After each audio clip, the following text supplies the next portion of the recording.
যদি আপনি কোরআনকে প্রশ্ন করেন, কোরআন আমার হাবিব দুনিয়াতে আসার পূর্বে সমাজের অবস্থাটা কেমন ছিল তুমি কি জানো?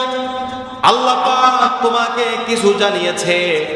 দেখবেন এই কোরআন আপনাকে জবাব দিয়ে বলবে, আলম ইয়াজিদকা ইয়াতীমান ফাআওয়া ওয়া ওয়াজাদাকা দাল্লান ফাহাদা ওয়া ওয়াজাদাকা আইলান ফাআগনা।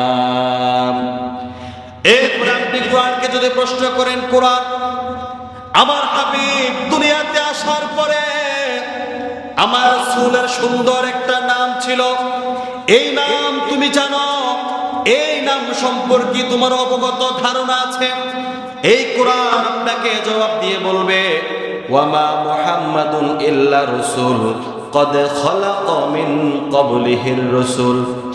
এরপর আপনি কোরআনকে বলেন, কোরআন আমার হাবিব দুনিয়াতে আসার পরে আমার হাবিবের যে স্ত্রী ছিল, সন্তান ছিল, এই সম্পর্কে তুমি কি কিছু জানো? এই কোরআন আপনাকে জবাব দিয়ে বলবে, ইয়া আইয়ুহান নাবিয়্যু কুল্লি আজওয়াজিকা ওয়া বানাতিকা ওয়া নিসাইল মুমিনিন। শুধু তাই না মুসলমান, আপনি যদি কোরআনকে বলেন, কোরআন এই দুনিয়াতে আসার পরে আল্লাহর হাবিব কেমন করে কথা বলতেন তুমি কি জানো? এই কোরআন আপনাকে জবাব দিয়ে বলবে, মা ইয়ানতিকু আনিল হাওয়া ইন হুয়া ইল্লা ওয়াহয়ুন ইউহা। আপনি যদি কোরআনকে প্রশ্ন করেন, কোরআন আমার হাবিব যে দুনিয়াতে চুপ থাকতেন, কেমন করে চুপ থাকতেন? তখন এই কোরআন আপনাকে জবাব দিয়ে বলবে, লা তুহাররিক বিহি লিসানাকা লিতাআজালা বি। যদি আপনি কোরআনকে বলেন, কোরআন আমার হাবিবের যে দুটি হাত ছিল, হাত সম্পর্কে তুমি কিছু বলো। দেখবেন এই কোরআন আপনাকে জবাব দিয়ে বলবে, ইন্নাল্লাযীনা ইউবাইউনাকা ইন্নামা ইউবাইউনাল্লাহ। এরপর আপনি যদি কোরআনকে বলেন, কোরআন আমার হাবিব দুনিয়াতে আসার পরে রাতের বেলা কি দিয়ে ঘুমাইতো? দেখবেন এই কোরআন আপনাকে জবাব দিয়ে বলবে, ইয়া আইয়ুহাল মুযাম্মিল কুমিল লাইলা ইল্লা কলিলা।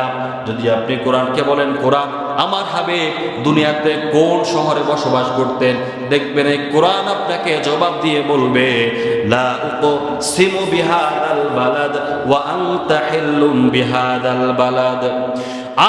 আপনি কোরআনকে বলেন, কোরআন আমার হাবিব দুনিয়াতে আমার হাবিবকে কি স্বরূপ প্রেরণ করা হয়েছিল? দেখবেন এই কোরআন আপনাকে জবাব দিয়ে বলবে, ওয়ামা আরসালনাকা ইল্লা রাহমাতাল লিল আলামিন। সুবহানাল্লাহ। গোটা কোরআনটাই হচ্ছে বিশ্বনবীর জীবনী, গোটা কোরআনটাই হচ্ছে বিশ্বনবীর চরিত্র।